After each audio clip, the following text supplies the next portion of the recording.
জরাজীর্ণ ভবনে চলছে সরকারি কাজ, পিলার ও ছাদে ফাটল, দেয়াল থেকে খসে পড়ছে পলেস্তারা।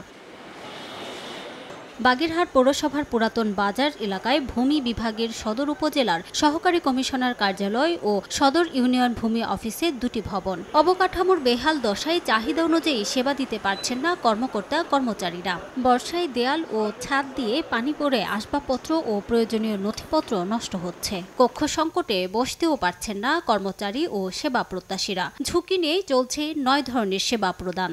বসার জায়গাটাই নাই এবং যে পাবলিক সেবা দিতে গেলে আমাদের নানান রকমের বিভ্রান্তিতে পড়তে হয়। কাজের লোড এত বেশি, কিন্তু সেই হিসাবে আমাদের অফিসটা খুবই ছোট হয়ে গেছে। এখানে এ জায়গায় আমরা এসে ভোগান্তিতে পড়ি, তাদের যাতে ভিতরে বর্ষা হলে ভিতরে পানি পড়ে। আমরা এখানে সবসময় আপডেট করে খাজনাপাতি দেই, কিন্তু আমাদের সেবা গ্রহীতার জায়গাটা এত জরাজীর্ণ, এটা অবশ্যই সংস্কার করা প্রয়োজন। অবকাঠামোর সংকটে নথি নষ্ট হওয়ার পাশাপাশি সেবা কার্যক্রম ব্যাহত হওয়ার কথা জানান সংশ্লিষ্টরা।